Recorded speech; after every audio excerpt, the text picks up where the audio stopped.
So now students, let's start with Kirchhoff laws.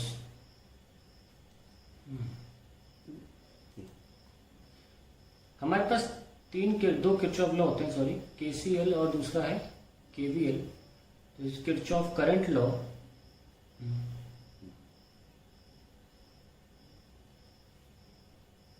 and this is Kirchhoff voltage law. Kirchhoff's voltage law. Kirchhoff's current law के बारे में बात करते हैं. Kirchhoff's current law. इनका आपने रेडिएशन वाले चैप्टर में भी नाम सुना होगा, Kirchhoff's रेडिएशन लॉ. खैर उसके बारे में बात नहीं चल रही. उनका कहना था the algebraic sum of all currents at a junction is zero. That means अगर कोई जंक्शन है जहां पे सारे के सारे करंट्स आते हैं वहां से चले जाते हैं, तो इस जगह पर टोटल जो करंट होगा वो जीरो आएगा. If I take this is I1, I2, I3 and I4 and I5, then I1 plus I2 plus I3 और minus I4 minus I5 equals to 0. क्योंकि कोने में 0 आना है तो आप अंदर वाले करंट को माइनस ले लो चाहे बाहर वाले करंट को माइनस ले लो, इससे कोई फर्क नहीं पड़ता ना. अल्टीमेटली करंट होता क्या है? Rate of flow of charge. तो जो एंटायर लॉ है, it is based on the principle of conservation of charge.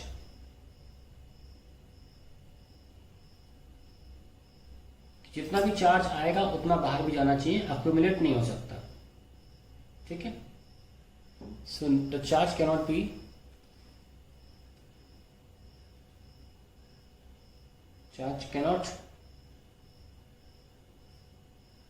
stored at junction.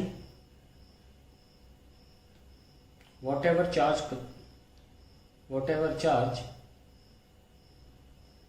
comes in, it goes out. ये किरचॉफ्स करंट लॉ है. अब बारी आती है किरचॉफ्स के वोल्टेज लॉ की. Kirchhoff's voltage law, it states that the total EMF in a loop is equal to the sum of the product of current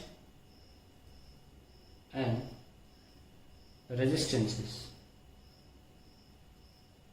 That is, अगर मैं कोई सर्किट लेता हूँ, सपोज मैं एक सर्किट ले लेता हूं,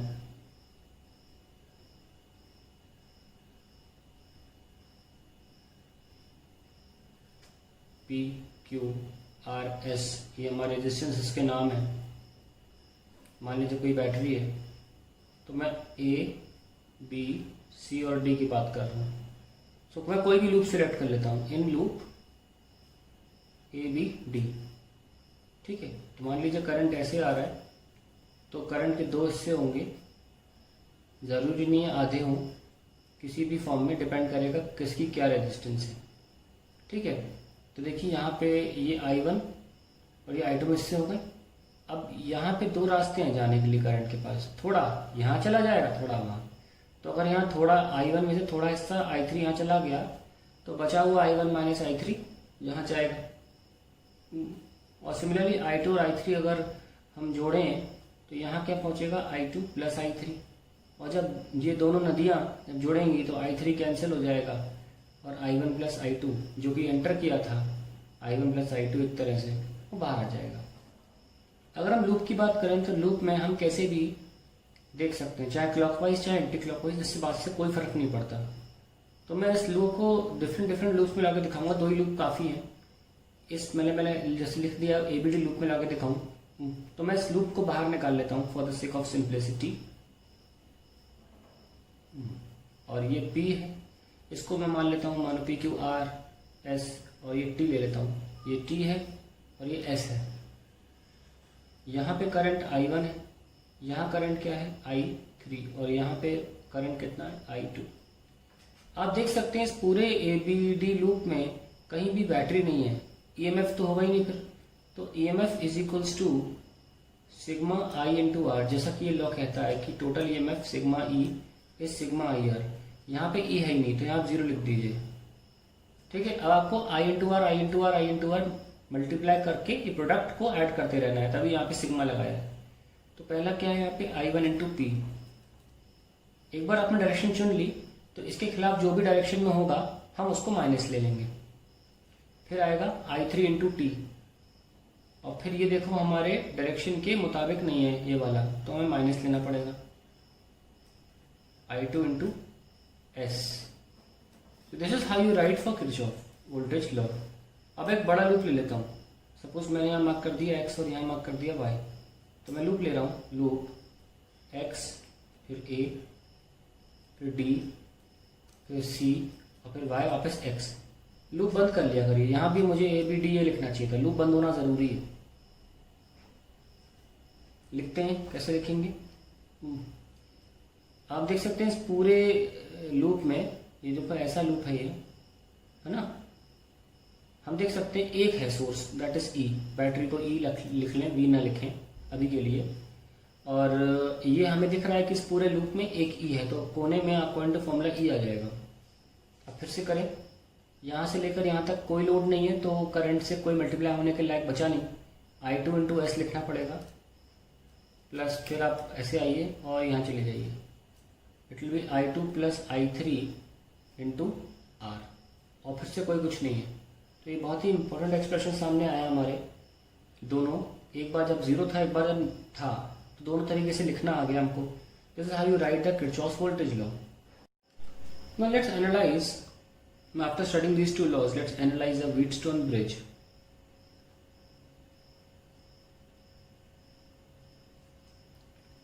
Typical Wheatstone bridge looks like this.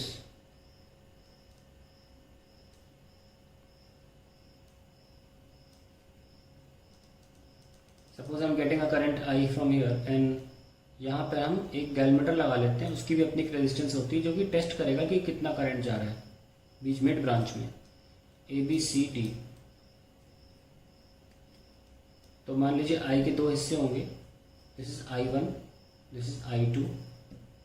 गैलमीटर में मान लीजिए I3 चला गया, this is I1 minus I3, I2 I3 getting added, so I'll get I2 plus I3 and finally I'll get I1 plus I2।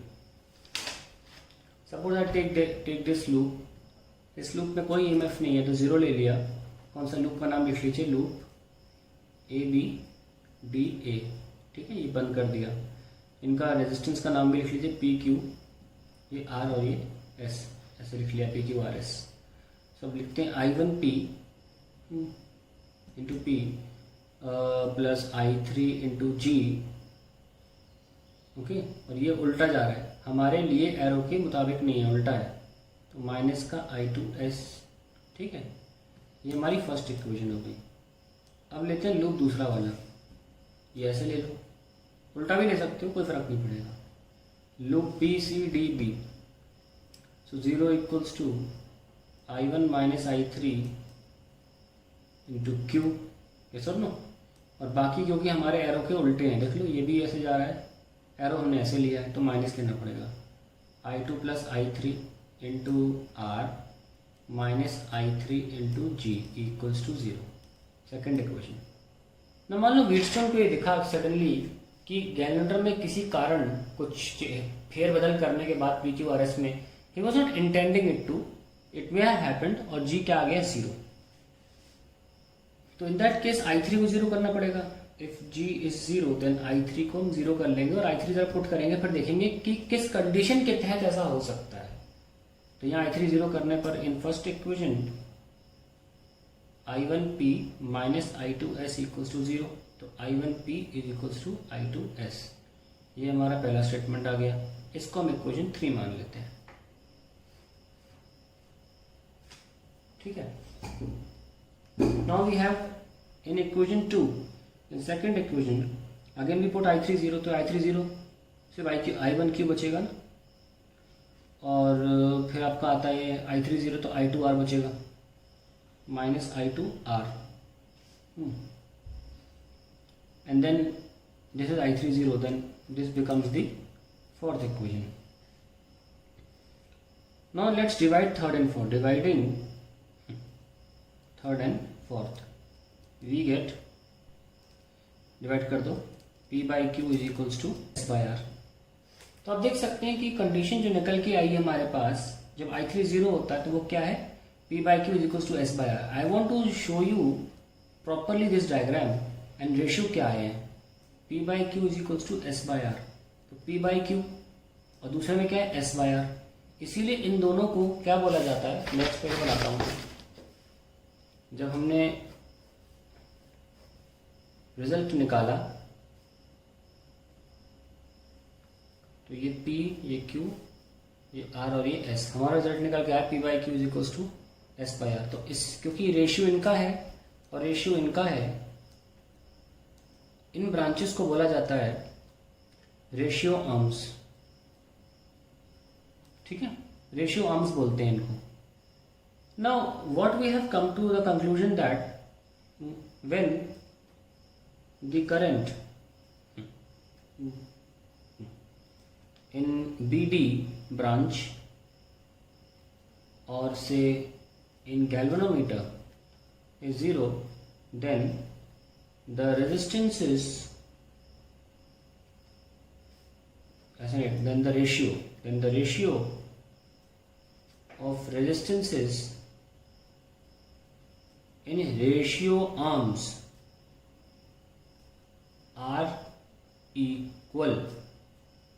ठीक है, ये हमारा प्रिंसिपल ऑफ व्हीटस्टोन ब्रिज है. Principle of Wheatstone bridge. अब देखो बहुत से लोग क्या करते हैं, प्रिंसिपल ऑफ व्हीटस्टोन ब्रिज को वो लोग भी कर देते हैं, if P by Q equals to S by R then G is 0. ये प्रिंसिपल इसलिए नहीं है क्योंकि व्हीटस्टोन ने ऐसे नहीं किया होगा. अगर उसे पहले से पता होता है ऐसा करने से 0 आना है तो फिर वो एक्सपेरिमेंट क्यों करता. क्योंकि उसे 0 मिला जब उसने कंडीशन डाली कि 0 मिलने का मतलब है I3 0. जब इक्वेशन में उसने I3 इक्वल टू 0 पुट किया, he finally came to know that ये 0 करंट कैसे है जब P बाई क्यू और S बाई आर है. पर दिखा उसे कैसे था, पहले 0 था. तो मैंने उस तरीके से ऑर्डर में लिखा है, when the current in B and D branch, ये देखो ये ब्रांच है ना, इस पर करंट अगर 0 हो गया तो, और से when galvanometer read 0 then the ratio, तब ये इसलिए हो रहा है क्योंकि ratio of the ratio arms, ratio of resistance in ratio arms are equal. So very important thing, यानी कि इस जगह पर करंट जाएगा ही नहीं, और जब ऐसा जब करंट जा ही नहीं रहा तो वहाँ रेजिस्टेंस लगाने का मतलब ही नहीं है. तो फिर ऐसे में जब आपको कभी भी दिखे कि रेशियो बराबर है, आप बीच की ब्रांच को हटा सकते हैं और सिंपली क्या होगा, ये दो रेजिस्टेंस सीरीज में आ जाएंगी, पी क्यू और ये क्या है आर एस. तो आप फाइनली रेजिस्टेंस कैसे लिखोगे, एक तरह से P plus Q parallel with R plus S, इस तरह से हो जाएगा और सर्किट में एनालिसिस बहुत इजी हो जाएगा.